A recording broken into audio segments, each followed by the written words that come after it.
ആധാരമായിട്ട് 1 പത്രോസിന്റെ ലേഖനത്തിലേക്ക് നമ്മൾ ശ്രദ്ധ കൊണ്ടുവരാം. 5-ാമത്തെ അധ്യായം അതിന്റെ 8-ാമത്തെ വചനം നമുക്ക് വായിക്കാം. 1 പത്രോസിന്റെ ലേഖനം 5-ാമത്തെ അധ്യായം അതിന്റെ 8-ാമത്തെ വചനം.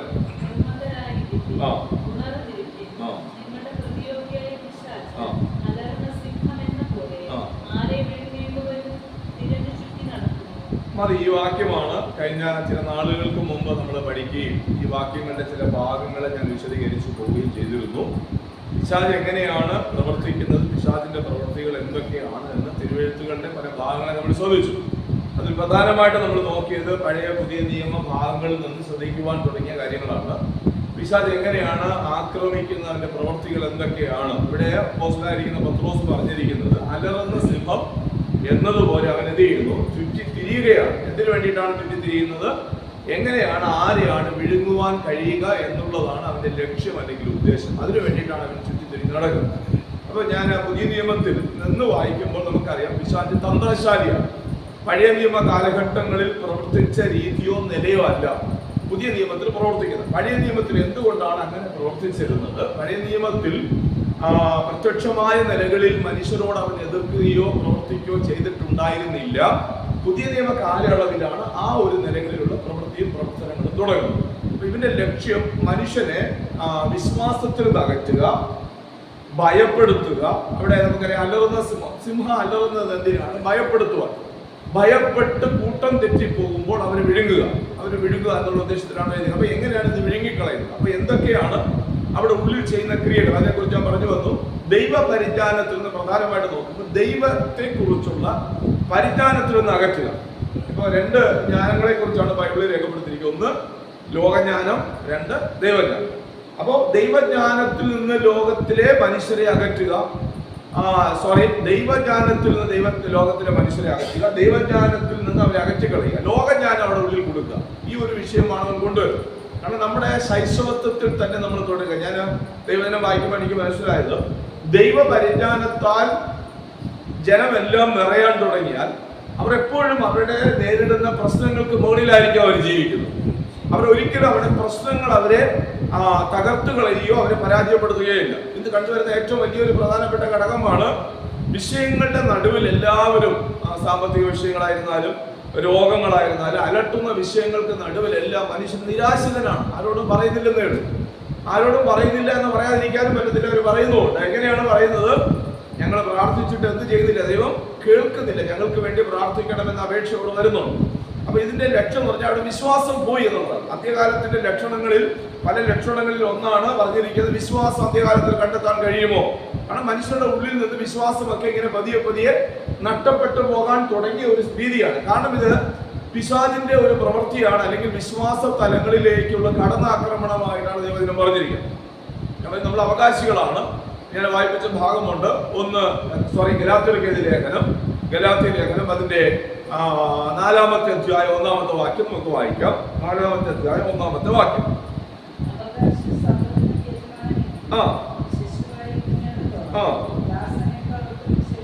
അവകാശി ആരാണെന്ന് പറഞ്ഞിരിക്കുന്നത് സർവ്വത്തിനും യജമാനനാണ്. പക്ഷെ ശിശുവായിരിക്കുന്നിടത്തോളം, അവൻ കുഞ്ഞായിരിക്കുന്നിടത്തോളം ദാസനെക്കാളും ഒട്ടും വിശേഷതയുള്ളവനല്ല. കാരണം അവന് അവന്റെ വസ്തുവകകളെ കുറിച്ചോ അവന്റെ അപ്പൻ ശേഖരിച്ച് കരുതി വെച്ചിരിക്കുന്നതിനെ കുറിച്ച് അറിയുവാനുള്ള പ്രായത്തിന്റെ പക്വത അല്ലെങ്കിൽ തികവ് വരാത്തിടത്തോളം കാലം അവന് ആ ഒരു വളർച്ചയിലേക്ക് എത്തുവാൻ സാധ്യമല്ല. അവൻ ആ നിലയിൽ തന്നെ ജീവിക്കും. അപ്പൊ ദൈവ പരിജ്ഞാനത്തിൽ സകല മനുഷ്യരും നിറഞ്ഞു വരണം എന്നുള്ളതാണ് ദൈവത്തിന്റെ പദ്ധതി. അപ്പൊ ഈ പരിജ്ഞാനത്തിൽ നമ്മളെ അകറ്റുക എന്നുള്ളതാണ്. കാരണം നമ്മൾ ഉദ്ദേശിക്കുന്നത് പോലെ പിശാച് നമ്മളോട് പോരാടുന്നത് ബാഹ്യ നിലകളിലൂടെയല്ല, ആന്തരികമായ നിലകളിൽ അറിവിൽ നിന്ന് നമ്മളെ അകറ്റിക്കളഞ്ഞിട്ട് നിരാശയുള്ളവരാക്കി നമ്മളെ തീർക്കുക എന്നുള്ളതാണ് അവന്റെ പദ്ധതി. അദ്ദേഹം പ്രാർത്ഥന, മധ്യസ്ഥൻ എന്നുള്ള നിലകളിലൊക്കെ സംസാരിച്ചു പോന്നിരുന്നു. ചിലർക്ക് അതിനകത്ത് പൂർണ്ണമായ ഒരു നിശ്ചയമുണ്ട്, ചില ആളുകൾക്ക് വ്യക്തമായ ഒരു സംശയമൊക്കെ അതിനകത്ത് നേരിട്ടതായിട്ട് ഞാൻ മനസ്സിലാക്കുന്നു. ആ ഭാഗങ്ങളൊക്കെ വിശദീകരിച്ച് പോകുവാനാണ് ഞാൻ താല്പര്യപ്പെടുന്നത്. അപ്പോൾ പ്രാർത്ഥന, ഞാൻ പ്രാർത്ഥിക്കുമ്പോൾ ദൈവം കേൾക്കുമെന്നുള്ള ഒരു ഉത്തമ ബോധം ഇന്ന് പലരുടെ ഉള്ളിൽ നിന്ന് നഷ്ടപ്പെട്ടു പോയിരിക്കുകയാണ്. ഞാൻ പ്രാർത്ഥിച്ച ദൈവം കേൾക്കുമെന്നുള്ള ഒരു ബോധം. അത് എന്തുകൊണ്ടാണ് അങ്ങനെ സംഭവിക്കുന്നത് ചോദിച്ചാൽ, നമ്മളെ പലതും സ്വാധീനം ചെലുത്തുന്നുണ്ട്. സ്വാധീനം ചെലുത്തുന്നു പറഞ്ഞാൽ നമ്മൾ ജീവിച്ചു വരുന്ന നമ്മുടെ രാജ്യത്തിന്റെ സ്വാധീനങ്ങൾ നമ്മുടെ മനസ്സിലുണ്ട്, ലോകത്തിന്റെ സ്വാധീനങ്ങളുണ്ട്. ഇവരെല്ലാം നമ്മുടെ പേരിൽ ഇൻഫ്ലുവൻസ് ചെലുത്താറുണ്ട്. ഡയറക്റ്റ് ആയിട്ട് നമുക്കറിയാം, എല്ലാ മതങ്ങളുടെയും പ്രത്യേകതകൾ പഠിക്കുമ്പോൾ ഡയറക്റ്റ് ആയിട്ട് ആർക്കും നേരിട്ട് ചെന്ന് ദൈവത്തോട് പ്രാർത്ഥിക്കുന്ന രീതി ഒരു മതങ്ങളിൽ നിന്നാണ് ഇതുവരെ കണ്ടുവരുന്നില്ല. ഏതെങ്കിലുമുള്ള പൗരോഹിത്യ മാധ്യമങ്ങളിലൂടെ മാത്രമാണ് അവർ ദൈവത്തോട് സമീപിച്ചത്. അത് തന്നെയാണ് ആദിമകാലങ്ങളിൽ ഉണ്ടായിരുന്നത്. എന്നാൽ അത് മാറ്റപ്പെട്ടത് മനസ്സിലാക്കാതെ ആ നിലവാരങ്ങൾ തുടരുന്നത് കൊണ്ട് വിശ്വാസത്തിന്റെ നിലയിൽ നിന്ന് അകറ്റിക്കളയാനും പിശാച് ഈ കുടുംബങ്ങളിൽ സ്വാധീനം ചെലുത്താനും വേഗത്തിൽ അവർ കഴിയുന്നു. പഴയ നിയമത്തിലെ ചില ഭാഗങ്ങൾ അതിനോടുള്ള ബന്ധത്തിൽ ഞാൻ പറഞ്ഞ് മുന്നോട്ട് പോകുവാനാണ് ആഗ്രഹിക്കുന്നത്. 1 ശമൂവേലിന്റെ പുസ്തകം 12-ാമത്തെ അധ്യായം അതിന്റെ 19-ാമത്തെ വാക്യം നമ്മൾ വായിക്കുകയാണ്. അവിടുത്തെ ഭാഗം എന്താണ് ഞാൻ പറഞ്ഞു പോകാം. പഴയ നിയമ കാലഘട്ടത്തിൽ ഇതേ സ്ഥിതി തന്നെയാണ് ഉണ്ടായിരുന്നത്. എന്ന് പറഞ്ഞാൽ മനുഷ്യരാരും ദൈവത്തോട് നേരിട്ട് പ്രാർത്ഥിച്ചിരുന്നില്ല. അവർ മധ്യസ്ഥന്മാർ മുഖാന്തരമാണ് പ്രാർത്ഥിച്ചിരുന്നത്. അവിടെ മധ്യസ്ഥന്മാർ മുഖാന്തരം മാത്രമേ അവർ പ്രാർത്ഥിക്കാൻ വേണ്ടിയിട്ട് അവരോട് ജനവും ആവശ്യപ്പെടുന്നുള്ളൂ. അങ്ങനെ തന്നെയാണ് പ്രാർത്ഥിക്കുന്നത്. മധ്യസ്ഥനല്ലാതെ പ്രാർത്ഥിക്കുന്നവരുടെ പ്രാർത്ഥന നേരിട്ട് പ്രാർത്ഥിക്കില്ലെങ്കിൽ, മധ്യസ്ഥൻ പ്രാർത്ഥിച്ചില്ലെങ്കിൽ ആ പ്രാർത്ഥിക്കാത്ത ആൾക്ക് അത് പാപമായി കണക്കിട്ടുന്നതായിട്ട് ബൈബിൾ പറയുന്നുണ്ട്. അതിലെ ചില വാക്യങ്ങളാണ് ഞാൻ നിങ്ങളെ മനസ്സിലാക്കി തരാൻ വേണ്ടി വായിപ്പിക്കാൻ ശ്രമിക്കുന്നത്. നമുക്ക് വായിക്കാം. 1 ശമൂവേലിന്റെ പുസ്തകം 12-ാമത്തെ അധ്യായം 9-ാമത്തെ വചനം നമുക്ക് വായിക്കാം.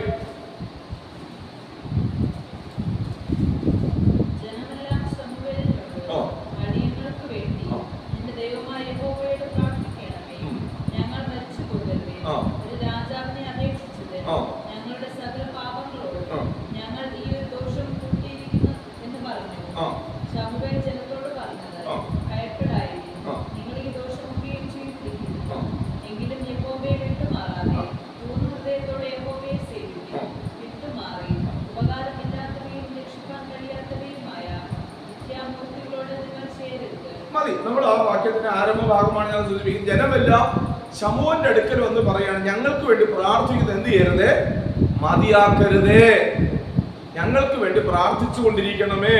കാരണം അതാണ് ഞാൻ പറഞ്ഞത്, അവർക്ക് ഡയറക്റ്റ് ആയിട്ട് പഴയ നിയമം മുഴുവൻ പരിശോധിക്കുമ്പോൾ ചില വാക്യങ്ങളിലൂടെ ഞാൻ അതിനെ കുറിച്ച് വ്യക്തമാക്കി തരാം.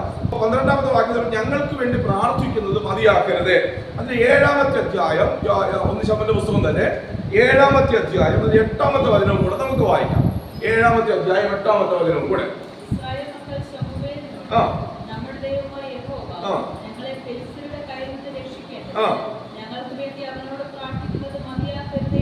കണ്ടായിരുന്നു, അവിടെയും പറയാണ് ഫെലിസ്ത്യർ ഞങ്ങളെ പരാജയപ്പെടുത്തി കളയാതിരിക്കാൻ. അപ്പോ ഞങ്ങൾക്ക് പരാജയം സംഭവിക്കും. ഒരാൾ ഞങ്ങൾക്ക് വേണ്ടി പ്രാർത്ഥിക്കാൻ വേണ്ടിയിട്ട് ഇല്ലെങ്കിൽ ഞങ്ങൾ പരാജയപ്പെട്ടു പോകും. അപ്പൊ ഫെലിസ്ത്യരുടെ മുമ്പിൽ ഞങ്ങൾ പരാജയപ്പെട്ടു പോകാതിരിക്കാൻ എന്ന് പറഞ്ഞാൽ ഈ പുതിയ നിയമത്തിൽ അതിനെ വ്യാഖ്യാനിക്കുന്നത്, ഫെലിസ്ത്യർ എന്ന് പറയുമ്പോൾ വ്യാഖ്യാനിക്കുന്നത് ശത്രു ഞങ്ങൾക്കെതിരെ വരുമ്പോൾ ഞങ്ങൾ തകർന്നു പോകാതിരിക്കാൻ ഞങ്ങൾക്ക് വേണ്ടി പ്രാർത്ഥിക്കാൻ ഇടവിൽ ഒരാൾ വേണം, അതുകൊണ്ട് ഞങ്ങൾക്ക് വേണ്ടി പ്രാർത്ഥിക്കുന്നത് മതിയാക്കരുത് എന്ന് ശമൂവേലിനോട് അവർ വന്ന് ആവശ്യപ്പെടുകയും ശമൂവേൽ അനന്തരം അവർക്ക് വേണ്ടി പ്രാർത്ഥിക്കുകയും ചെയ്തു പോന്നിരുന്നു. യിരെമ്യാവിന്റെ പുസ്തകത്തിൽ നമുക്ക് വരാം. യിരെമ്യാവിന്റെ പുസ്തകം 15-ാമത്തെ അധ്യായം 1-ാമത്തെ വാക്യം നമുക്ക് വായിക്കാം.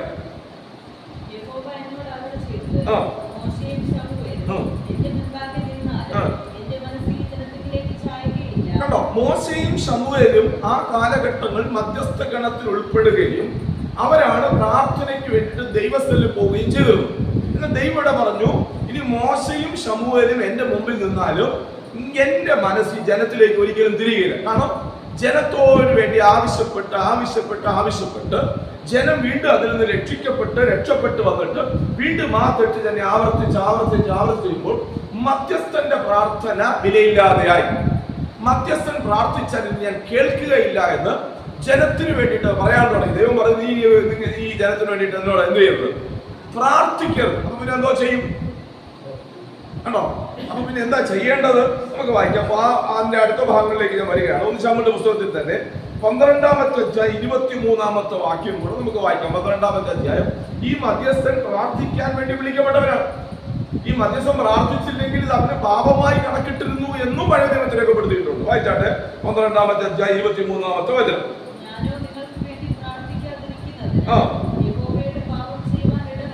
ഞാനോ നിങ്ങൾക്ക് വേണ്ടി പ്രാർത്ഥിക്കാതിരിക്കുന്നതിനാൽ യഹോവയോട് പാപം ചെയ്യുവാൻ ഇടവരരുതേ. അപ്പൊ ജനത്തിന് വേണ്ടിയിട്ട് മധ്യസ്ഥനായി ആക്കി വെച്ചിരിക്കുന്ന ഒരു മനുഷ്യൻ പ്രാർത്ഥിക്കാതിരുന്നാൽ അത് പാപം ചെയ്യുന്നതിന് തുല്യമാണ്. അവൻ പാപം ചെയ്യുകയാണ്. അവൻ പാപം ചെയ്യുന്നത് കൊണ്ട് അത് പാപമായി തീരാതിരിക്കാൻ വേണ്ടിയിട്ട് നിരന്തരം ജനത്തിന് വേണ്ടിയിട്ട് ഇങ്ങനെ പ്രാർത്ഥിക്കുവാൻ വേണ്ടിയിട്ടാണ് പഴയ നിയമ കാലഘട്ടങ്ങൾ ദൈവം മധ്യസ്ഥന്മാരെ തെരഞ്ഞെടുത്ത് ആക്കി വെച്ചിരുന്നത്. എന്നാൽ ഈ മധ്യസ്ഥന്മാര് പ്രാർത്ഥിച്ച് അതിൽ നിന്നെല്ലാം മോചനം പ്രാപിച്ചു വരുമ്പോൾ വീണ്ടും ജനം പഴയ നില തന്നെ തുടരുകയും അത് ആവർത്തിക്കുകയും ചെയ്യുന്ന ഒരു രീതി പഴയ നിയമത്തിൽ ഉടനീളം നമ്മൾ കണ്ടുവരുന്നുണ്ട്. ഈ അടുത്തൊരു വാക്യത്തിലൂടെ ഞാൻ നിങ്ങളെ ശ്രദ്ധ കൊണ്ടുവരുന്നു. യെശയ്യാവിന്റെ പുസ്തകം 43-ാമത്തെ അധ്യായം 27-ാമത്തെ വചനം. യെശയ്യാവിന്റെ പുസ്തകം 43-ാമത്തെ അധ്യായം 27-ാമത്തെ വചനം. 43-27. നിന്റെ ആദ്യ പിതാവ് പാപം ചെയ്തു, നിന്റെ മധ്യസ്ഥന്മാർ എന്നോട് എന്ത് ചെയ്തു? ദ്രോഹം ചെയ്തു. നിന്റെ ആദ്യ പിതാവ് പാപം ചെയ്തു, നിന്റെ മധ്യസ്ഥന്മാർ എന്നോട് ദ്രോഹം ചെയ്തു. കേട്ടോ, ഇവരെല്ലാം മധ്യസ്ഥന്മാരെല്ലാം എന്ത് ചെയ്യാൻ തുടങ്ങി? ഇനി ഇടിവിൽ നിന്ന മധ്യസ്ഥന്മാർക്കും ദൈവത്തോട് പ്രാർത്ഥിക്കാനുള്ള ബന്ധം നഷ്ടപ്പെട്ടു. സ്തോത്രം. അവര് പല നിലകളിലും പിഴവുള്ളവരായി തീർന്നു. അല്ലെങ്കിൽ അവർക്കും ദൈവത്തോടുള്ള കൂറ് പുലർത്താൻ ദൈവം ഉദ്ദേശിച്ച നിലകളിൽ ഇവർക്ക് നിൽക്കാൻ കഴിഞ്ഞില്ല. പാപത്തിന്റെ മ്ലേച്ഛതകളിലും ഈ മധ്യസ്ഥൻ വീണു പോകാൻ തുടങ്ങി. മധ്യസ്ഥന്മാരെ കുറിച്ച് ഞാൻ അതിനെക്കുറിച്ച് അതിന്റെ വാക്യങ്ങളൊക്കെ എടുക്കുമ്പോൾ നിങ്ങൾക്ക് മനസ്സിലാവും. മധ്യസ്ഥന്മാർ പ്രധാനമായിട്ടും പ്രാർത്ഥിക്കാൻ വേണ്ടി ചെല്ലുമ്പോൾ ഏതൊരു പുരോഹിതനും തനിക്ക് വേണ്ടിയിട്ടാണ് ആദ്യം പാപപരിഹാരത്തിന് വേണ്ടി യാഗം കഴിക്കുന്നത്. അതിനുശേഷമാണ് ജനത്തിന് വേണ്ടിയിട്ട് ഇവൻ പാപപരിഹാരത്തിന് വേണ്ടിയിട്ട് യാഗം കഴിച്ചിരുന്നതായിട്ട് വചനത്തിൽ മുഴുവനും രേഖപ്പെടുത്തിയിട്ടുണ്ട്. യെശയ്യാവിന്റെ പുസ്തകം മറ്റൊരു ഭാഗത്തിലേക്ക് വാക്യത്തിലേക്ക് വരാം. 56-ാമത്തെ അധ്യായം അതിന്റെ 10, 11, 12 വാക്യങ്ങൾ, 3 വാക്യങ്ങൾ ഒന്ന് വായിക്കണമേ. അവന്റെ കാവൽക്കാർ ആരായി തീർന്നു? കുരുടന്മാരായി തീർന്നു. കാഴ്ച നഷ്ടപ്പെട്ടു പോകാൻ തുടങ്ങി. അപ്പൊ കാവലാക്കിയിരിക്കുന്നത് എന്തിനാണ്? കാവലിന് ഒരു നായ ആക്കിയിരിക്കുന്നതോ കാവൽ ഗോപുരങ്ങൾ പഴയ കാലഘട്ടങ്ങളിൽ ഇവര് കോട്ടമതിലുകളിൽ കാവൽ കാക്കാൻ വേണ്ടി കാവൽ ഗോപുരങ്ങളുണ്ട്. ഈ കാവൽ ഗോപുരങ്ങളിൽ നിൽക്കുന്ന ഒരാള് ചെയ്യേണ്ടത് ദൂരത്തുനിന്ന് ശത്രു വരുന്നുണ്ടോ എന്ന് അവൻ കാണണം. ആ കാവൽക്കാര് കുരുടന്മാരായി പോയാൽ, കുരുടനായ ഒരാളെ അവിടെ നിർത്തിയാൽ ശത്രു വരുന്നത് ഇവർക്ക് കാണാൻ കഴിയാതെ, കാരണം സ്വന്തത്തിലേക്ക് ഇവർ തിരിഞ്ഞത് കൊണ്ടാണ് ഇവർക്ക് ശത്രുവിനെ കാണാനുള്ള കണ്ണില്ലാതെ പോയത്. അപ്പൊ ശത്രുവിനെ കാണാൻ കണ്ണില്ലാതെ പോയതുകൊണ്ട് ജനത്തിന് വേണ്ടുന്നത് പോലെ ശത്രു വരുന്ന നിലയും രീതിയും വ്യക്തമാക്കി കൊടുക്കാൻ പറ്റാതെ പോയി. ശത്രു ഒന്ന് കടന്നാക്രമിക്കും. ഇവർക്കെല്ലാം പരാജയം സംഭവിക്കാൻ തുടങ്ങി. ഇസ്രായേൽ പെട്ടുപോകാൻ തുടങ്ങി. ദൈവത്തോടു കൂടെ നടക്കുന്ന ജനം ലോകത്തിൽ ശ്രേഷ്ഠമായ നിലകൾ സകല ജാതികൾക്ക് മീതെ ഞാൻ ഉന്നതമാക്കി വെക്കാമെന്ന് പറഞ്ഞ ജനം പരാജയപ്പെട്ടു പോകാൻ തുടങ്ങി. അപ്പൊ ദൈവത്തിനൊരു കാര്യം മനസ്സിലായി, ഇവരെ നിർത്തിയിട്ട് കാര്യമില്ല എന്നുള്ളൊരു ബോധം ദൈവത്തിനുണ്ടാകാൻ തുടങ്ങി. അതിൽ ആ ഭാഗങ്ങൾ ഭയങ്കര സ്ട്രോങ് ആയിട്ടുള്ള ഭാഗങ്ങളാണ്. അതിന്റെ താഴെയുള്ള ഭാഗങ്ങൾ അടുത്ത് വായിച്ചേ. കണ്ട, അവർക്കെല്ലാം തിരിച്ചറിവില്ലാത്തവരായി. പരിജ്ഞാനം എന്ന് പറഞ്ഞാൽ എന്താണ് ഞാൻ പറഞ്ഞിട്ടുണ്ട്? പൂർണ്ണമായ അറിവ്, ദൈവത്തെ സംബന്ധിക്കുന്ന പൂർണ്ണമായ അറിവ്. അപ്പൊ ദൈവത്തെ കുറിച്ചുള്ള പൂർണ്ണമായ കാര്യം അവര് അക്ഷരാർത്ഥത്തിലാണ്. യഹൂദന്മാർ മുഴുവൻ ദൈവദിനം പഠിച്ചിട്ടുള്ളത് അക്ഷരാർത്ഥത്തിലാണ്. അവര് ക്രിസ്തുവിനെ അതിനകത്ത് കണ്ടിരുന്നില്ല. അതുകൊണ്ടാണല്ലോ അക്ഷരാർത്ഥത്തിൽ അവർ പഠിച്ചതുകൊണ്ട് ക്രിസ്തുവിനെ അവർ കൊല്ലാൻ വേണ്ടിയിട്ട് തയ്യാറായത്. അക്ഷരാർത്ഥത്തിലാണ് അവർ ദൈവദിനം പഠിക്കുന്നത്. അവർ പരിജ്ഞാനമില്ലാത്തവരായി തീർന്നു. അവിടെ വാക്യം, അവരെ ശത്രുവിനെ കണ്ടിട്ട് കുരയ്ക്കാൻ കഴിയാത്ത ഊമനായ്ക്കളായി തീർന്നു. അടുത്ത വാക്യം, എന്തുകൊണ്ടാണ് നിദ്രപ്രിയന്മാരായി തീർന്നു, സ്വപ്നം കണ്ട് ഉറങ്ങാൻ തുടങ്ങിയത്? ഈ പൗരോഹിത്യ ശുശ്രൂഷയ്ക്ക് വന്ന പുരോഹിതന്മാരായി മാറിയ മധ്യസ്ഥന്മാരായി തീർന്ന എല്ലാവർക്കും പിൻകാലങ്ങളിൽ സമൃദ്ധിയുടെ നിറവ് അവരുടെ ജീവിതത്തിൽ വരാൻ തുടങ്ങി. ജനത്തെ നോക്കാനോ ജനത്തിന് വേണ്ടി കരുതാനോ ഇടിവിൽ നിൽക്കുവാനോ, ഞാൻ കഴിഞ്ഞ പ്രാവശ്യം പറഞ്ഞപ്പോൾ ആ കാര്യങ്ങൾ വിശദീകരിച്ചിട്ടുണ്ടായിരുന്നു. ഇന്ന് സംഭവിച്ചുകൊണ്ടിരിക്കുന്നതാണ്. മനുഷ്യനായ ഒരു മധ്യസ്ഥനെ ആക്കിയിരുന്നെങ്കിൽ, ഞാൻ മധ്യസ്ഥനല്ല എന്ന് പലപ്പോഴും പല വേദിയിലും പറയാൻ ഞാൻ ധൈര്യം കാണിച്ചിട്ടുണ്ട്. അത് പറയാനുള്ള പ്രധാനപ്പെട്ട കാര്യം, ഇന്നൊരു വീട്ടിലൊരു പ്രശ്നം വന്നാൽ ആത്മാർത്ഥമായിട്ട് ആ വീടിന് വേണ്ടിയിട്ട്, എനിക്കൊരു ചർച്ചിലുള്ള എല്ലാ കുടുംബങ്ങൾക്ക് വേണ്ടിയിട്ട് ആത്മാർത്ഥമായി ചെന്ന് ഓരോ ദിവസമോ 2 ദിവസമോ 3 ദിവസമോ പ്രാർത്ഥിക്കാൻ കഴിയില്ല. 2 കാരണം. ഒന്ന്, എന്റെ ജഡത്തിന്റെ ബലഹീനതകൾ നിമിത്തം. പിന്നെ 2, ഞാൻ വില നൽകാത്തത് നിമിത്തം. ഇങ്ങനെ പല കാരണങ്ങൾ കൊണ്ട് എനിക്കത് ചെയ്യാൻ പറ്റാത്ത നിലവാരങ്ങളിലേക്ക് ഞാൻ മാറ്റപ്പെട്ടു പോയി. അപ്പൊ അതിന് ഒരു പ്ലേസ്മെന്റ്, അതിനൊരു പകരക്കാരൻ അവിടെ വേണം. ഒരാളെ റീപ്ലേസ്മെന്റ് ചെയ്യണം. അത് ഏത് മുതലുള്ള പദ്ധതി? രക്ഷ കാലാകാലങ്ങൾക്ക് മുമ്പുള്ള പദ്ധതി പോലെ തന്നെ മധ്യസ്ഥം എന്ന് പറയുന്നത് ഇന്നലെ തുടങ്ങിയൊരു പദ്ധതിയല്ല. ദൈവം ഇങ്ങനെ ഓരോരുത്തരാക്കി ആക്കി ആക്കി ആക്കി ആക്കി വന്ന് ഇതുകൊണ്ട് യൂസ് ഇല്ല, ഉപയോഗമില്ല എന്ന് കണ്ടപ്പോഴാണ് ദൈവം മറ്റൊരു നിലകളിൽ ചിന്തിക്കാനും പ്രവർത്തിക്കാനും തുടങ്ങിയത്. ഒരു ഒറ്റ വാക്യത്തിൽ തീരുന്നതല്ല എന്ന് പറഞ്ഞാൽ 1 തിമോഥെയോസിന്റെ ലേഖനം എടുക്കണ്ട 2-ാമത്തെ അധ്യായം 5-ാമത്തെ വാക്യത്തിൽ തീരുന്ന ഒരു വിവരമല്ല. ഈ മധ്യസ്ഥം എന്ന് പറയുന്ന ഒരു ആഴമായ ഒരു വിഷയം തന്നെയാണ്. പഠനാത്മകമായ നിലയിൽ നമ്മൾക്ക് മുമ്പോട്ട് പോകേണ്ട ഒരു കാര്യം കൂടെയാണ്. ബാക്കി വാക്യങ്ങളൊന്ന് വായിച്ചേ.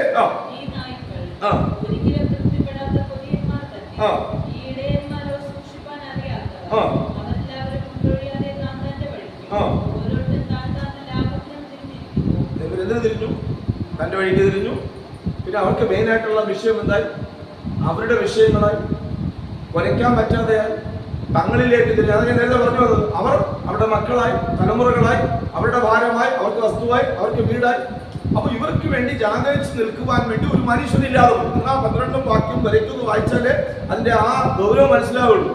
അപ്പൊ ദൈവമാക്കി വെച്ചിരിക്കുന്ന ആർക്കും ആ നിലകളിലുള്ള യാഥാർത്ഥ്യമായ ബന്ധം ദൈവത്തോട് പുലർത്തി നിലനിന്ന് പോകാൻ ആൾക്കാർക്ക് കഴിയാതെ പോയി. മറ്റൊരു വാക്യത്തിലേക്ക് നമുക്ക് വരാം. ഇരമ്യാവിന്റെ പുസ്തകം തന്നെ 6-ാമത്തെ അധ്യായം 13-ാമത്തെ വചനം. ഇരമ്യാവിന്റെ പുസ്തകം 6-ാമത്തെ അധ്യായം 13-ാമത്തെ വാക്യം.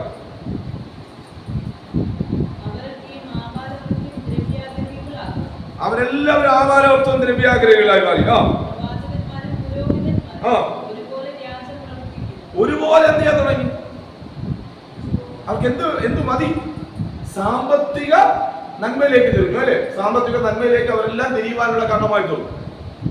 സാമ്പത്തികമായ ലക്ഷ്യമായി തോന്നും. ദ്രവ്യാഗ്രഹികളായി മാറി. കാരണം ദൈവവചനം വ്യക്തമായി പറഞ്ഞിരിക്കുന്ന ഭാഗങ്ങളാണ്. നമുക്ക് എന്താണോ ഉള്ളത് അതുകൊണ്ട് തൃപ്തിപ്പെടാൻ. പക്ഷെ എന്താണോ ഉള്ളത് അതുകൊണ്ട് തൃപ്തിപ്പെടാൻ ആരും എന്തല്ല തയ്യാറല്ല. നമ്മൾ ഈ പിശാച് പറയുമ്പോൾ ഞാൻ പറഞ്ഞു, പ്രത്യക്ഷമായ നിലകളിലുള്ള ഒരു പ്രവൃത്തിയല്ല പിശാച് ഇന്ന് ദൈവസഭയോട് കഴിക്കുന്നത്. ഒരു മനുഷ്യൻ ഏതിൽ വീഴുമെന്ന് നന്നായിട്ട് അറിയാം. ഞാൻ ഈ ഒരുപാട് ഈ ബന്ധനം പറയുന്ന ഒരാളല്ല, എങ്കിൽ തന്നെയും ഈ ബന്ധനം എന്ന് പറയുമ്പോൾ ഒന്നും പറയാതിരിക്കാൻ നിവർത്തിയില്ല. സാമ്പത്തിക വിഷയങ്ങളിൽ ഒരു മനുഷ്യൻ കുടുങ്ങിപ്പോയാൽ അവൻ ഉദ്ദേശിക്കുന്ന നിലകളിൽ അവന് ദൈവസന്നിധിയിൽ പ്രവർത്തിക്കാനോ പ്രയോജനപ്പെടാനോ കഴിയുകയില്ല. ഇതിനെപ്പറ്റി ഭയങ്കര ഉപദേശങ്ങൾ അതിനോട് ബന്ധത്തിൽ നൽകുന്നുണ്ട്. പഴയ നിയമത്തിൽ അതിന്റെ കാര്യങ്ങൾ സ്റ്റെപ്പ് ബൈ സ്റ്റെപ്പ് ആയിട്ട് പഠിപ്പിക്കുന്നുണ്ട്. പഴയ നിയമത്തിന്റെ അടിസ്ഥാനത്തിൽ അത് ശാപകാരണമായും കൂടെ പഠിപ്പിച്ചു പോരുന്നുണ്ട്. പഴയ നിയമത്തിൽ നമുക്ക് വായിക്കുമ്പോൾ കാരണം ദൈവം ആഗ്രഹിച്ചിരിക്കുന്നത് എന്താണ്? ഒരു മനുഷ്യനെ മേലെ വെക്കുക, സർവ്വജനത്തിനും ഉപദേശിക്കുവാനും മാതൃകയായി മുകളിൽ നിൽക്കണം എന്നുള്ളതാണ് സകല മനുഷ്യനെ കുറിച്ച് ആഗ്രഹിക്കുന്നത്.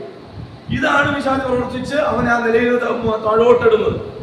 ആവർത്തന പുസ്തകത്തിലേക്ക് ഒന്ന് വന്നാൽ ആവർത്തന പുസ്തകം 28-ാമത്തെ അധ്യായം അതിന്റെ 2-ാമത്തെ വാക്യം വായിച്ചാൽ മതി.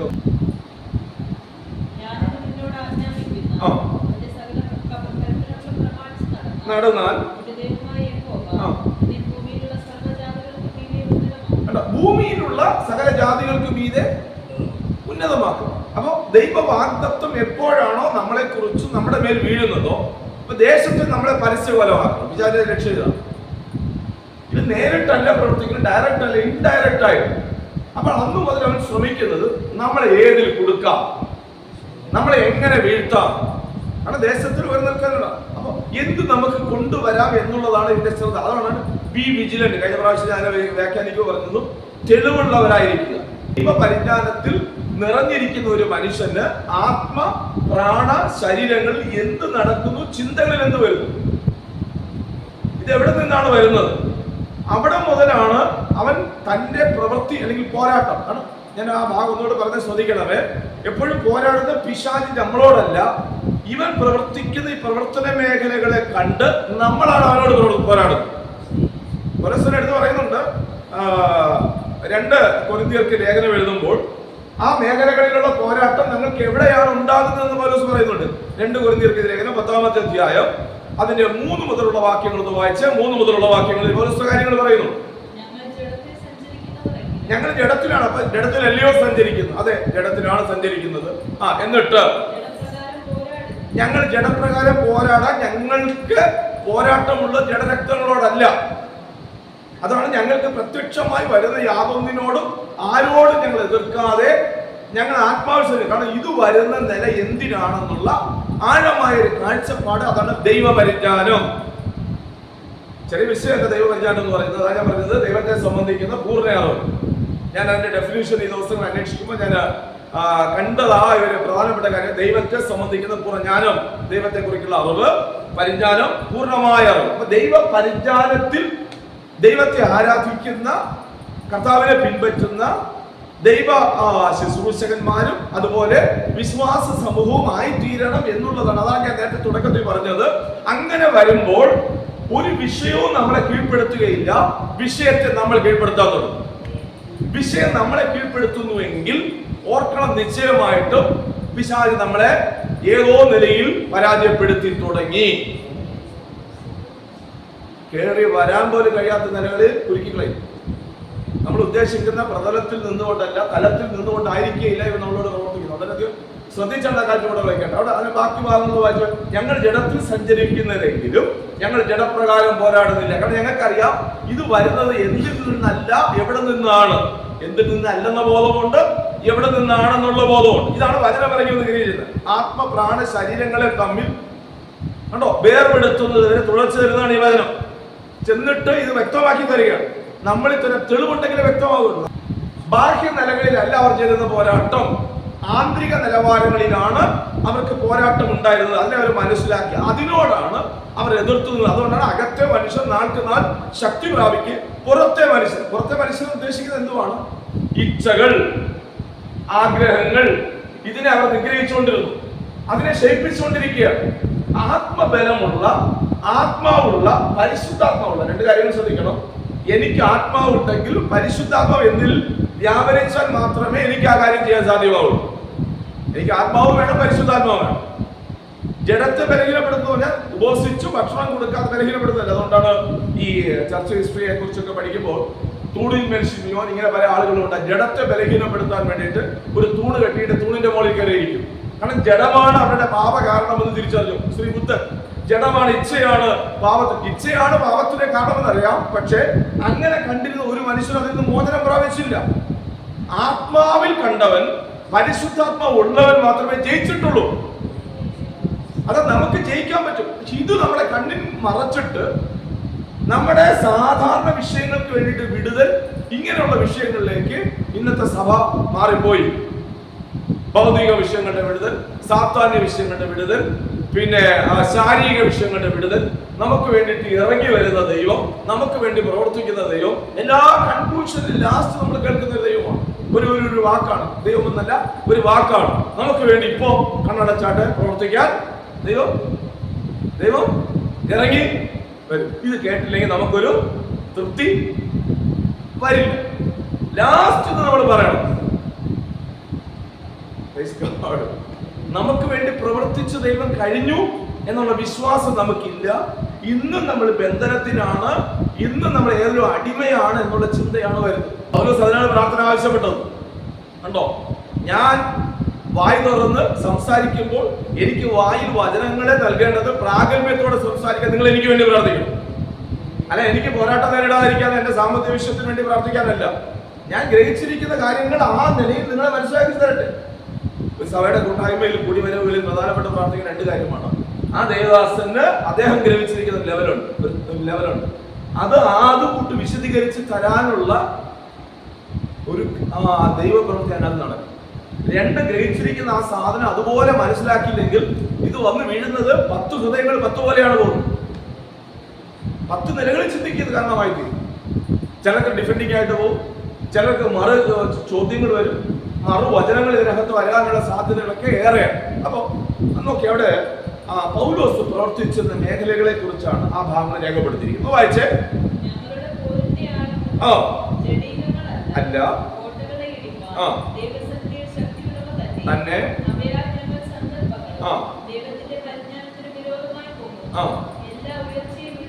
എന്തൊക്കെയാണ് ഇടിക്കുന്നത്? സങ്കല്പം, പിന്നെ ദൈവത്തിന്റെ പരിജ്ഞാനത്തിന് വിരോധമായി വരുന്ന ഉയർച്ചകൾ ഇടിച്ചു കളയുന്നത്. അപ്പൊ ഞങ്ങൾ അനുദിനം പരിശോധിക്കുകയാണ് ഇതിന്റെ ക്രിയ എവിടെയാണ് നടക്കുന്നത്. What is happening inside on me, എന്നിൽ എന്താണ് ഇത് സംഭവിക്കുന്നത്. ഇത് സങ്കല്പ മണ്ഡലങ്ങൾ എന്നതാണ്. അപ്പോ ദൈവവചനത്തിന് അല്ലെങ്കിൽ ദൈവിക പരിജ്ഞാനത്തിന് വിപരീതമായതാണോ ഈ സങ്കല്പം? ഇത് എവിടെയാണ് നമ്മൾ താരതമ്യപ്പെടുത്തേണ്ടത് അറിയണം നമ്മൾ എപ്പോഴും. ഇത് വന്നത് ഇത് ഇത് ദൈവവചനവുമായിട്ട് യോജിച്ച് വരുന്നുണ്ട്. അങ്ങനെയാണ് നമ്മൾ നോക്കേണ്ടത്. അല്ലെങ്കിൽ പരാജയമില്ല. നിങ്ങൾ ഒരിക്കലും സബ്ജക്റ്റായിട്ട് കാണരുത്. നിങ്ങൾ സബ്ജക്റ്റ് കേൾക്കാനും പഠിക്കാനും വേണ്ടിയിട്ട് ഇരിക്കുകയാണെങ്കിൽ പുസ്തകം നിറയ്ക്കാനും പറ്റത്തുള്ളൂ, ഡയറി നമുക്ക് നിറയ്ക്കാം. പക്ഷെ ജീവിതത്തിൽ പ്രായോഗിക തലത്തിലേക്ക് ഇത് കൊണ്ടുവരാൻ പറ്റത്തില്ല. നമ്മുടെ എല്ലാം പരാജയം എന്ന് പറയുന്നത് എല്ലാ വേദികളിലും തലയാട്ടിയിരുന്ന് കേൾക്കും. പക്ഷെ ഇതൊന്നും പ്രായോഗിക ജീവിതത്തിലേക്ക് വരുമ്പോൾ പ്രാവർത്തികമാക്കാൻ ഇതിനെക്കുറിച്ച് പ്രാർത്ഥിക്കുകയും ഇതിനെക്കുറിച്ച് പ്രാർത്ഥിക്കാത്തത് കൊണ്ട് ദൈവപരിജ്ഞാനത്തിലേക്ക് നമ്മൾ ഉയർന്നു വരികയില്ല. അതുകൊണ്ട് ഘട്ടങ്ങൾ, പ്രയാസങ്ങൾ, പരിസ്ഥിതികൾ വരുമ്പോൾ, കാരണം അത് നമ്മുടെ വളർച്ചയില്ലായ്മയുടെ ലക്ഷണമായിട്ട് മാത്രമേ എനിക്ക് കാണാൻ സാധിക്കുന്നുള്ളൂ. നമ്മുടെ പ്രശ്നങ്ങളുടെ നടുവിൽ കരയുന്ന ഒരു രീതി നമുക്കുണ്ടെങ്കിൽ നമ്മൾ വളർന്നിട്ടില്ല എന്നാണ് അർത്ഥം. അങ്ങനെ പൗലോസിന്റെ വാക്കുകൾ വ്യക്തമാണ്. ക്രിസ്തുവിന്റെ സ്നേഹത്തിൽ നിന്ന് നഗ്നതയോ ഉപദ്രവമോ പട്ടിണിയോ വാളോ ഇവയ്ക്കൊന്നിനും ഞങ്ങളെ വേർപെടുത്താൻ കഴിയത്തില്ല. ഞങ്ങൾ ഉറച്ചിരിക്കുന്നു. ഇതില്ല എന്നല്ല പറഞ്ഞിരിക്കുന്നത്, ഇതിലൊന്നിനും ഞങ്ങളെ പരാജയപ്പെടുത്താൻ കഴിയുകയില്ല എന്ന് ഞങ്ങൾ ഉറച്ചിരിക്കുന്നു. അടുത്ത വാക്യം വായിച്ച് അവിടെ കൊണ്ട് തീരുന്നില്ല. ഏത് വിചാരത്തെയും ക്രിസ്തുവിനോടുള്ള അനുസരണത്തിനായിട്ട് ഞങ്ങൾ പിടിച്ചെടുക്കുകയാണ്. ഏത് വിചാരത്തെ ഞങ്ങൾ പിടിച്ചെടുക്കുക? അപ്പോ മൈ തോട്ട്സ് എവിടെയാണ് ഇത് പ്രവർത്തിക്കുന്നത്? ഇത് ജഡത്തെ സംബന്ധിക്കുന്ന ചിന്തയാണോ എനിക്ക് വരുത്തിയത്? അതോ ജഡത്തിനു വേണ്ടി ഞാൻ വല്ലാതെ അപേക്ഷിക്കുക യാചിക്കുകയും ചെയ്യുന്ന മനുഷ്യനാണോ? അത് പല കാര്യങ്ങളും കിട്ടാത്ത യാക്കോബ് എടുത്ത് പറയുന്നുണ്ട്. വല്ലാതെ യാചിക്കുന്നുണ്ട്, നമുക്കൊന്നും കിട്ടുന്നില്ല. വ്യക്തമായി പറയാം, വല്ലാതെ യാചിക്കുക. കാരണം ജഡത്തെ പരിപോഷിപ്പിക്കലാണ് 99% സഭകളിൽ നടന്നു വരുന്നത്.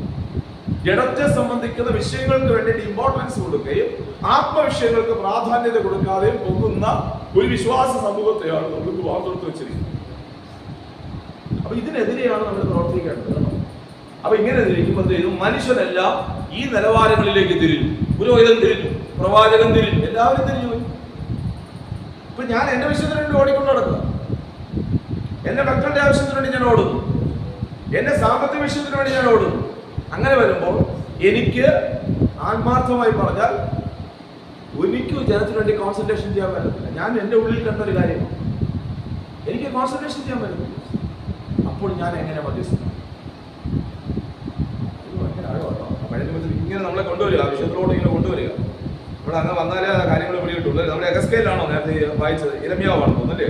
6-ാമത്തെ അധ്യായത്തിന് 13-ാമത്തെ വാക്യം ഒന്ന് വായിക്കാമോ? എനിക്കൊന്ന് ഒരു പക്ഷേ റിപ്പീറ്റ് ആയിരിക്കും, സാരമില്ല, ഒന്ന് നമുക്ക് ആ വാക്യം പോവാം. ഞാൻ ഇതിനെക്കുറിച്ചുള്ള ചില ചോദ്യങ്ങൾക്ക് വന്നതുകൊണ്ടാണ് ഇതിനെ ഇത്രയും ഡീപ്പായിട്ടൊന്ന് പഠിക്കാനും പിന്നീട് അത് മനസ്സിലാക്കിച്ചു കൊടുക്കണം വേണമെന്നുള്ളത് എന്റെ മനസ്സിലേക്ക് വന്നു. 6-13 വായിച്ചേ.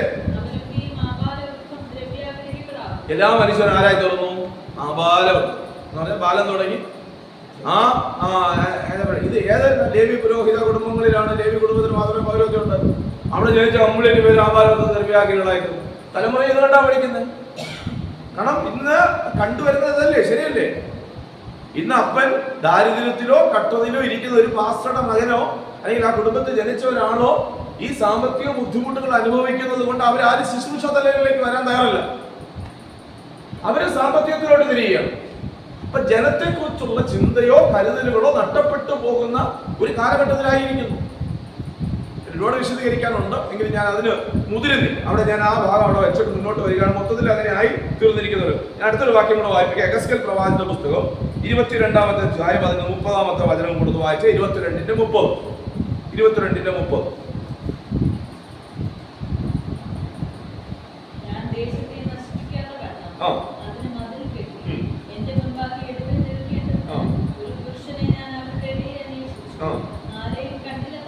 ഞാനപ്പോ ഇങ്ങനെ നോക്കിയപ്പോ അപ്പൊ ഇവര് തകർന്നു പോകാതിരിക്കാൻ മതിൽ കെട്ടി ഇടിവിൽ നിൽക്കാൻ വേണ്ടിയിട്ട് ഞാൻ കുരിശനെ അന്വേഷിച്ചു. നോക്കിയപ്പോ എല്ലാവരും എവിടേക്ക് തിരിഞ്ഞു?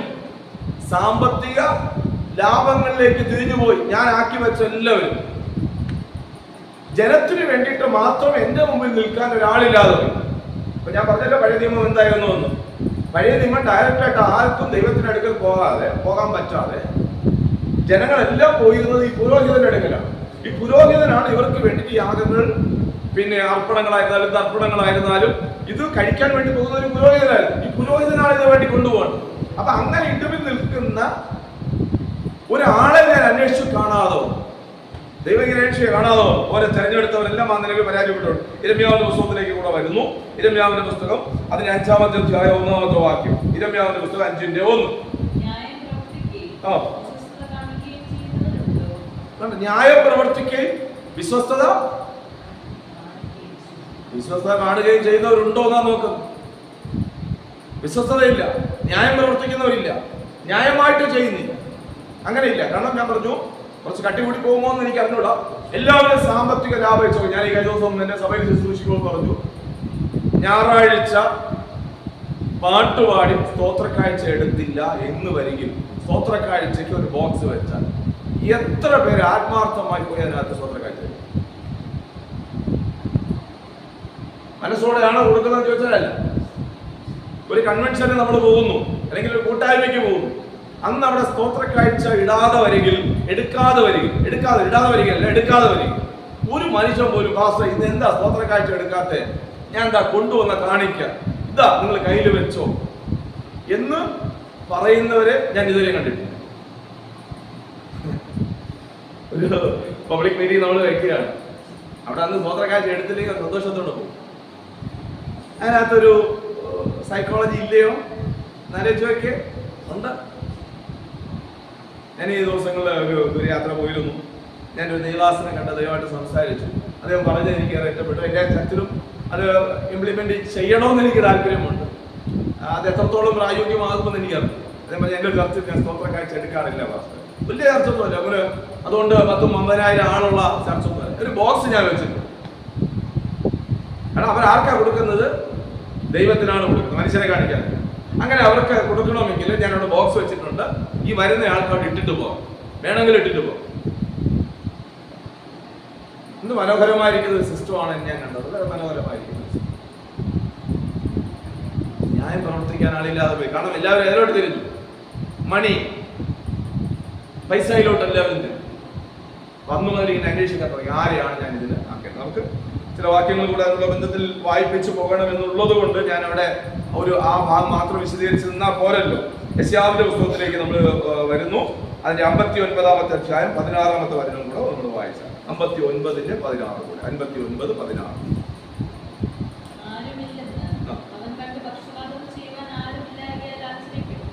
ആരുമില്ലെന്ന് അവൻ കണ്ടു, പക്ഷവാദം ചെയ്യുവാൻ ആരുമില്ലായെങ്കിൽ ആശ്ചര്യപ്പെട്ടു. ആരുമില്ല. സ്വന്തത്തിലേക്ക് എല്ലാവരും തിരിഞ്ഞു വന്നു, ആരുമില്ല. അപ്പൊ ആരെങ്കിലും വേണ്ടേ? ഇവിടെ എല്ലാം നമ്മൾ വായിച്ച എന്താ സംഭവിച്ചതെന്ന് പറഞ്ഞാൽ എല്ലാവരും പാപത്തിൽ ജനിച്ചുകൊണ്ട് ഇവിടെ ആരെയും കുഴപ്പമില്ല. ഇവർ പാപം ചെയ്ത് പാപികളായവരല്ല, ഇവർ ജനിക്കുമ്പോൾ തന്നെ പാപി ആയതുകൊണ്ടാണ്. ന്യായപ്രമാണം എന്താണെന്ന് ഞാൻ പറഞ്ഞിട്ടുണ്ട്. ന്യായപ്രമാണം എന്ന് പറഞ്ഞാൽ ന്യായപ്രമാണം വന്നപ്പോഴാണ് ഇവർ ചെയ്തുകൊണ്ടിരുന്നത് പാപമാണെന്ന് അറിഞ്ഞത്. ന്യായപ്രമാണം അല്ല ഇവരെ പാപിയാക്കി. ന്യായപ്രമാണം വന്നപ്പോൾ അതുവരെ അവർ ചെയ്തുകൊണ്ടിരുന്നത് പാപമാണെന്നുള്ള, പാപത്തെ സംബന്ധിച്ചുള്ള പാപത്തെ കുറിച്ചുള്ള ബോധമാണ് അവർക്ക് വന്നത്. ആ ന്യായപ്രമാണം അവർ സംഭവിച്ചു. ആരുമില്ല. അപ്പൊ നീതിമാനായിട്ട് ഒരു മനുഷ്യനിടയിൽ നിൽക്കണം, ആരുമില്ല, കണ്ടില്ല. അങ്ങനെയാണ് നമ്മുടെ കർത്താവായ യേശു ക്രിസ്തുവിനെ ആ പകരക്കാരനായി തീരുകയും കർത്താവ് തന്നെയാണ് ഇപ്പൊ മധ്യസ്ഥനായി തീരുകയും. ഞാൻ പറഞ്ഞു വിശദീകരിക്കാം. ഇപ്പൊ നമ്മുടെയൊക്കെ വിഷയം എന്ന് പറഞ്ഞു കഴിഞ്ഞാൽ നമ്മൾ എന്തിനാ മധ്യസ്ഥം ചെയ്യുക? ഞാൻ പ്രാർത്ഥിച്ചിട്ട് കർത്താവ് എന്ത് ചെയ്യുന്നില്ല, കേൾക്കുന്നില്ല. അങ്ങനെ ചെയ്തു തരാൻ പറ്റുമെന്ന് എനിക്ക് സംശയമുണ്ട്, അങ്ങനെ ചെയ്യണമില്ല. അതുകൊണ്ട് പാസ്റ്റർ എന്ത് ചെയ്യണം? പറ്റുമെങ്കിൽ വല്ലതും എനിക്ക് നമ്മൾ കൊട്ടേഷൻ എടുത്തിരിക്കണം. കർത്താവ് കേട്ടില്ലയോ, ഞാൻ ഏറ്റു, ഞാൻ നിങ്ങൾക്ക് വേണ്ടിയിട്ട് അത് വാങ്ങിച്ചു തരാം. ഹോൾസെയിൽ കൊട്ടേഷൻ എടുത്തിരിക്കുക കർത്താവിന്റെ, ഞാൻ നിങ്ങൾക്ക് വേണ്ടിയിട്ട് വാങ്ങിച്ചു തരാം. ഈ പുതിയ നിയമത്തിലെ ചില വാക്യങ്ങളും കൂടെ പറഞ്ഞ് ഞാൻ അവസാനിപ്പിക്കുകയാണ്. എബ്രായർക്കെതിരെ ലേഖനം 8-ാമത്തെ അധ്യായം 6-ാമത്തെ വാക്യം. എബ്രായർക്കെതിരെ ഞാൻ പറഞ്ഞു വന്ന ഭാഗങ്ങൾ വീണ്ടും ഒന്നുകൂടെ ആവർത്തിക്കുന്നു. അക്ഷരാർത്ഥത്തിൽ നമ്മൾ പഴയ നിയമം വായിച്ചു കഴിഞ്ഞാൽ യഹൂദൻ വായിച്ചതുപോലെ മാത്രമേ നമുക്ക് വായിക്കാൻ പറ്റൂ. അക്ഷരാർത്ഥത്തിലൂടെ പഠനമാണ് നമ്മൾ നടക്കുന്നത്. വായിച്ചാൽ എബ്രായർക്കെതിരെ 8-ാമത്തെ അധ്യായം 6-ാമത്തെ വാക്യം.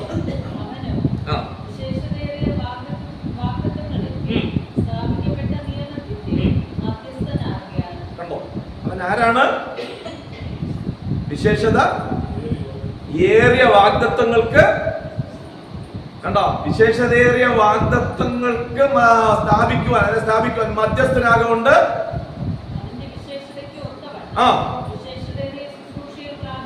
വിശേഷതയേറിയ ശുശ്രൂഷയും പ്രാപിച്ചിരിക്കുന്നു.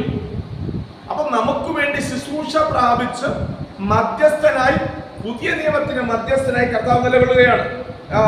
എബ്രായർക്കെതിരെ ലേഖനം തന്നെ 12-ാമത്തെ അധ്യായം 24-ാമത്തെ വാക്യം. ഇതിന് ആരെ താരതമ്യം ചെയ്യണം? ആരോഗ്യത്തിൽ നിന്നും വ്യത്യസ്തനാണ്. വായിച്ചാട്ടെ.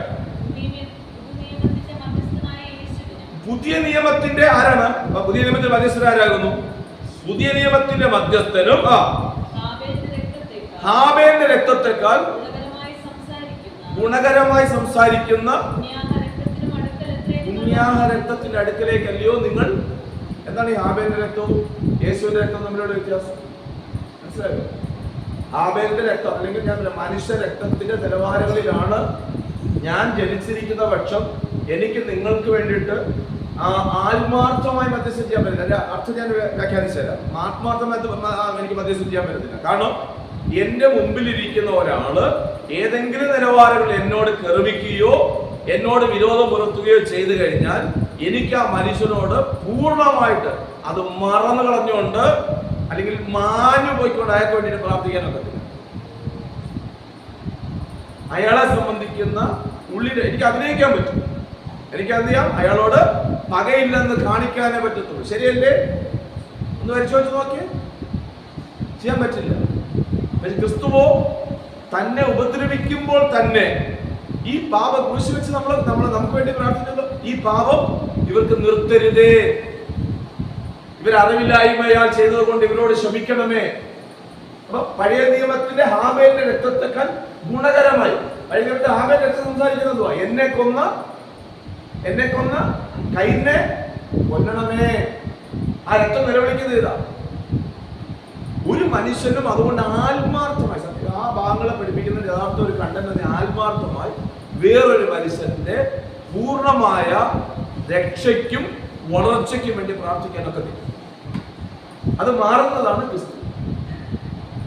ഇവിടെ കൊണ്ടുപോകും. ഇടിവ് നിൽക്കാൻ ഒരാളില്ല, കാവൽക്കാരനില്ല, രണ്ടിന്റെ ഇടിവുകളിൽ നിൽക്കാൻ മതിൽ കെട്ടി ഇടയ്ക്ക് നിന്ന് കാവൽ ചെയ്ത് പ്രാർത്ഥിക്കാൻ എടുത്തതില്ല. ഇതാണ് നിലവിളി. എബ്രായ ലേഖനത്തിൽ തന്നെ 1-2 വാക്യങ്ങൾ കൂടെ നോക്കി നമുക്ക് മുന്നോട്ട് പോയി അവസാനിപ്പിക്കാം. എബ്രായ ലേഖനം 9-ാമത്തെ അധ്യായം 15-ാമത്തെ വാക്യം. എബ്രായ 9-ാമത്തെ അധ്യായം 15-ാമത്തെ വാക്യം. അത് നിമിത്തം ആദ്യ നിയമത്തിന്റെ ലംഘനങ്ങളിൽ നിന്നുള്ള വീണ്ടെടുപ്പിനായി ഒരു മരണമുണ്ടായിട്ട് നിത്യ അവകാശത്തിന്റെ വാഗ്ദത്വം വിളിക്കപ്പെട്ടവർക്ക് ലഭിക്കേണ്ടതിന് എന്ത് മനോഹരമായിട്ട് എഴുതിയിട്ടുണ്ടോ. വിളിക്കപ്പെട്ടവർക്ക് ഇത് കൃത്യമായിട്ട് കിട്ടണമെങ്കിൽ ആ പുതിയ നിയമത്തിന്റെ മധ്യസ്ഥനായിട്ട് നിലകൊണ്ടാൽ മാത്രമേ ഇത് വിളിക്കപ്പെട്ടവർക്ക് അത് ലഭ്യമായി തീരുകയുള്ളൂ, അല്ലെങ്കിൽ ലഭ്യമായി തീരാതെ പോകും. ഇതിനൊക്കെ വിശദീകരണം പറയുന്ന മറ്റൊരു ഭാഗമുണ്ട്. അതാണ് ഏറ്റവും കൂടുതൽ ഹൈലൈറ്റ് ആയിട്ട് ഉള്ളൊരു ഭാഗം. നമുക്ക് അതിനെക്കുറിച്ച് കുറച്ച് ന്യായമായ ഒരു വിശദീകരണമാണ് എബ്രായർക്ക് ലേഖനം 7-ാമത്തെ അധ്യായത്തിൽ നൽകിയിരിക്കുന്നത്. അതിന് 25 മുതലുള്ള വാക്യങ്ങൾ വായിക്കാമോ? എബ്രായർക്ക് എഴുതിയ ലേഖനം 7-ാമത്തെ അധ്യായം 25 മുതലുള്ള വാക്യങ്ങൾ.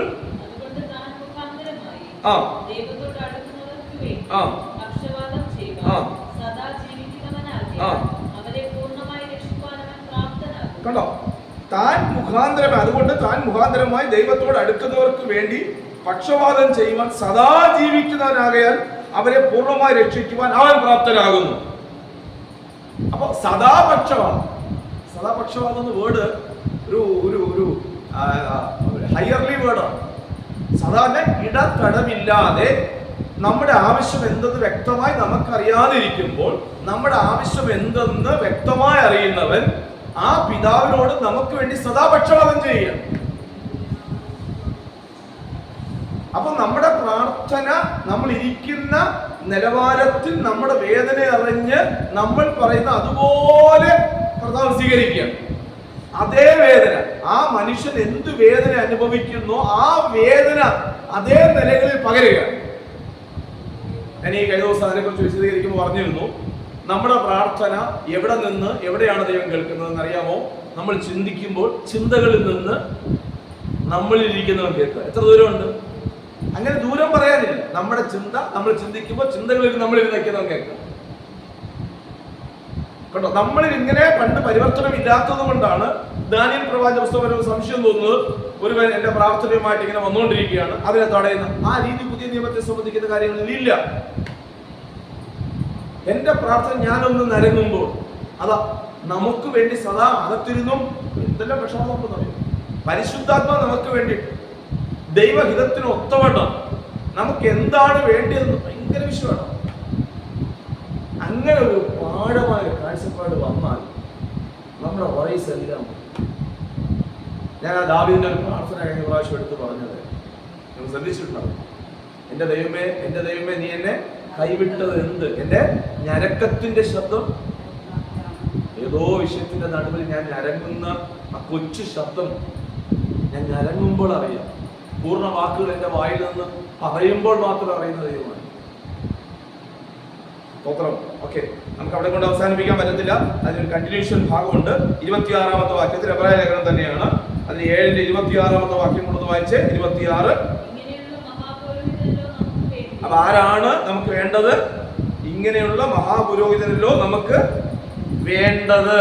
എങ്ങനെയുള്ള? സദാ പക്ഷപാതം ചെയ്യുന്ന മഹാപുരോഹിതൻ. ഇതെനിക്കാകാൻ പറ്റുമോ? ഒരുപക്ഷെ എനിക്കറിയാം പാർശ്വ സമൂഹം മുഴുവനും എനിക്കെതിരായി തിരിവാക്കുക. നമ്മൾ കെട്ടപ്പെട്ടിരിക്കുന്ന ഒരു പ്രധാനപ്പെട്ട മേഖലയാണ്. നിങ്ങൾ എൻ്റെ അടുക്കൽ വന്ന് ഞാൻ നിങ്ങൾക്ക് അതിന് പ്രാർത്ഥന വരമില്ലെന്ന് ഞാൻ എടുത്തു പറഞ്ഞത്. എങ്കിൽ അയാളുടെ അടുക്കൽ മാത്രം പോയി ആള് പ്രാർത്ഥിച്ചാൽ മാത്രം കേൾക്കുമെന്ന് വരികിൽ ഞാൻ എങ്ങനെ പുത്രനാകും? ഞാൻ എങ്ങനെ മകനാകും? വരമെന്നുള്ള സാധനം ബൈബിൾ പരിശോധിക്കുന്നവർക്ക് അറിയാം. പ്രാർത്ഥന എന്ന് പറയുന്നത് മാത്രമല്ല. ചില മേഖലകളിൽ ചില കാര്യങ്ങളൊക്കെ ഇങ്ങനെ തിരുത്താറുണ്ട്. പ്രാർത്ഥനയ്ക്ക് ശക്തിയില്ല, ദൈവത്തിനാണ് ശക്തി. ഉപവാസത്തിന് ശക്തിയില്ല, ദൈവത്തിനാണ് ശക്തി. എനിക്ക് എങ്ങനെ തന്നെ പ്രാർത്ഥിക്കണമെന്ന് പോലെ എനിക്ക് അറിഞ്ഞതാണ്. ശരിയല്ലേ? എനിക്ക് ആരോ എന്നെ പഠിപ്പിച്ചു. ഞാൻ പണ്ട് ഈ പൈറ്റുള്ള സഭയിൽ വന്ന സമയത്ത് എനിക്ക് ഇന്നും ഓർമ്മയുണ്ട്. അന്നത്തെ ശുശ്രൂഷനായിട്ട് ദൈവദാസൻ എവിടെ പോകാൻ വേണ്ടിയിട്ട് ഒരിക്കൽ എന്നോട് പറഞ്ഞു, സാബു ഒരു കാര്യം ചെയ്യണം. ഇന്നത്തെ മധ്യസ്ഥ പ്രാർത്ഥനയാണല്ലോ അന്നൊക്കെ വിളിക്കുന്നത്. ഞാൻ മധ്യസ്ഥ പ്രാർത്ഥന എന്ന വാക്ക് ഉപയോഗിക്കാതിരിക്കാൻ വേണ്ടി ശ്രമം നടത്തുന്നുണ്ട്. ഞാൻ മധ്യസ്ഥനല്ലാത്തത് കൊണ്ട് ഞാൻ കഴിഞ്ഞ ശ്രമിക്കുന്നുണ്ട്. അപ്പോ പറഞ്ഞു ഇന്നത്തെ പ്രാർത്ഥന അത് ലീഡ് ചെയ്യണം. ഞാൻ എത്ര മണിക്കൂർ? 1 മണിക്കൂർ. എനിക്കൊന്ന് ഈ 6-7 വിഷയം തന്നിട്ട് 1 മണിക്കൂർ പ്രാർത്ഥിക്കും.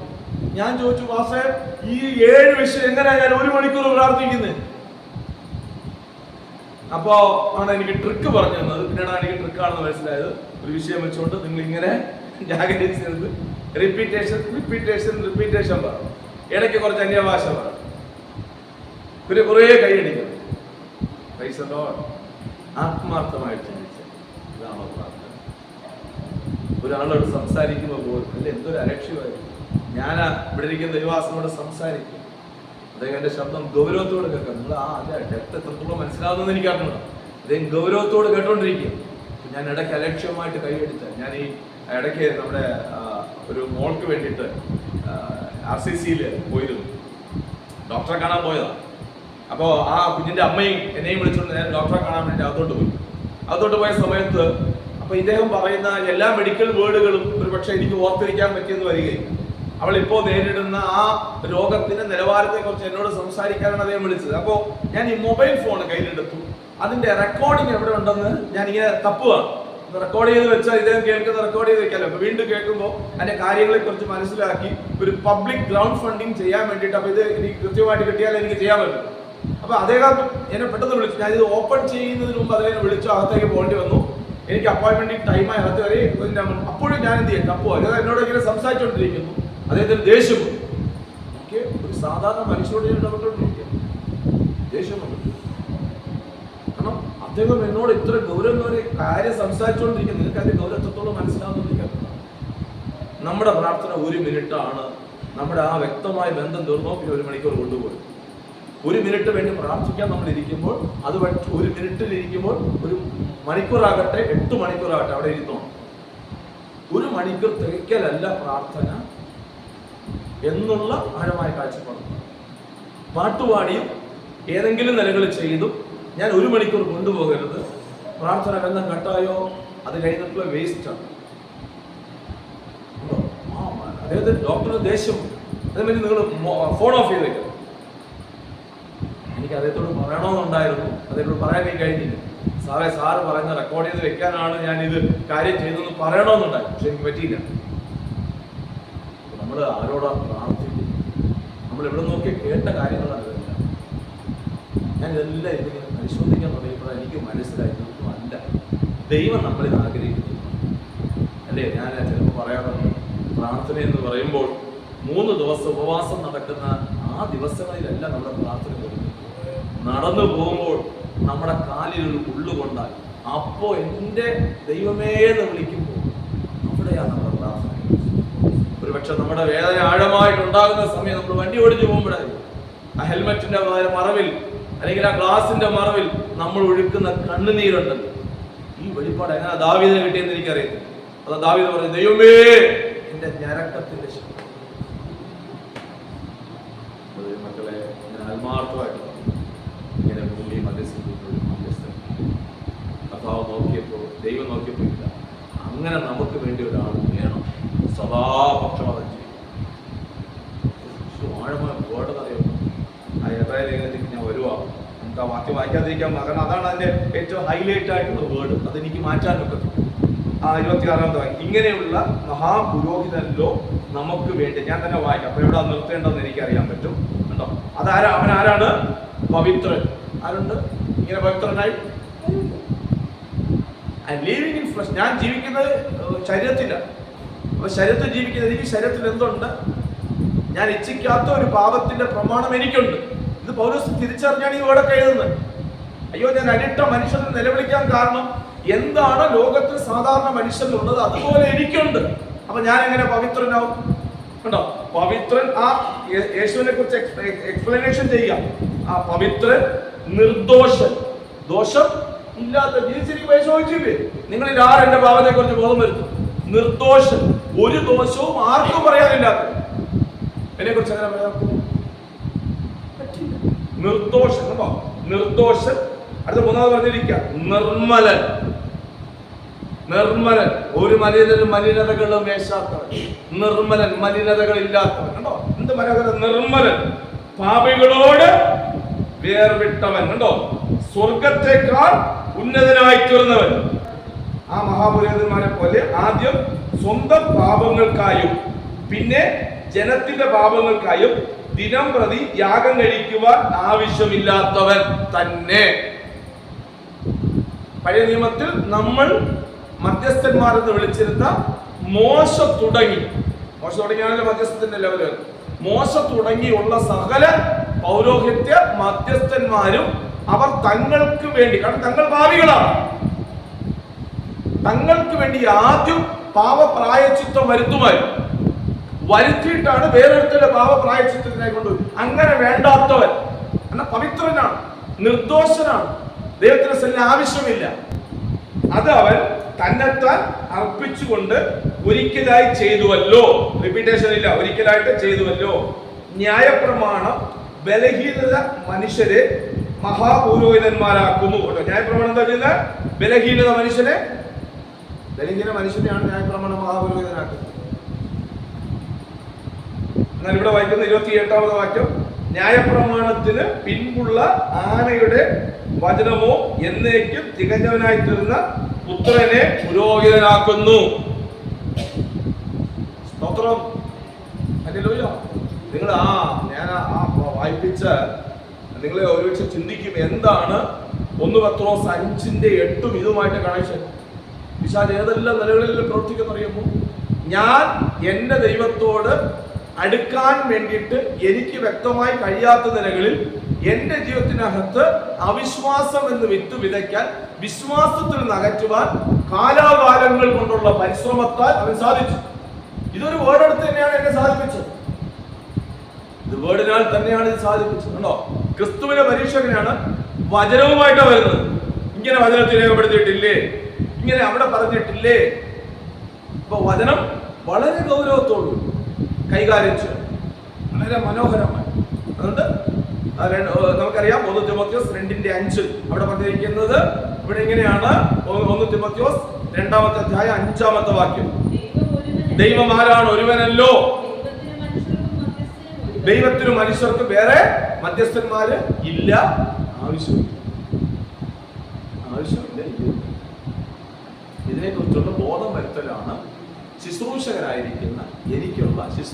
എനിക്കുള്ള ഉത്തരവാദിത്വം ചുമതല. നമ്മളെല്ലാവർക്കും വേണ്ടി കർത്താവ് ഒരു വിലയാ തന്നത്. നിങ്ങൾക്ക് വേണ്ടി ഞാനല്ല പ്രാർത്ഥിക്കേണ്ടത്, അത് ആരംഭ ദിശയിൽ വരുന്ന ഒരാൾക്ക് വേണ്ടി ചെയ്യുന്ന ശൈശവ പ്രായത്തിൽ വേണ്ടിയ കാര്യമാണ്. വ്യക്തിപരമായി അവരെ ദൈവവുമായിട്ടുള്ള ബന്ധത്തിലേക്ക് കൊണ്ടുവരാൻ വേണ്ടിയിട്ടാണ് ദൈവം എന്നെ ഇടയനാക്കി വെച്ചിരിക്കുന്നത്. ഇടയ ശുശ്രൂഷയുണ്ട്, എനിക്ക് പൗരോഹിത്യമില്ല. അങ്ങനെ വരികിൽ ഞാൻ ദൈവവചനത്തിന് വിപരീതമായി പ്രവർത്തിക്കുന്നത് വരത്തും. ആരെ വിഴുകേണ്ടു ഞാൻ കണ്ടിന്യൂഷൻ ചെയ്യുക, ആ വാക്യത്തെ ആധാരമാക്കി തന്നെ പഠനം. ഇനി എങ്ങനെ ഏതെല്ലാം ലെവലിലാണ് അവന്റെ പ്രവർത്തന മേഖല, ഇതെവിടെല്ലാമാണ് പ്രവർത്തിക്കുന്നത്, ഇതിനെ കണ്ടുണരുവാനാണ് ബി വിജിലന്റ്, ഉണർന്നിരിപ്പിൻ.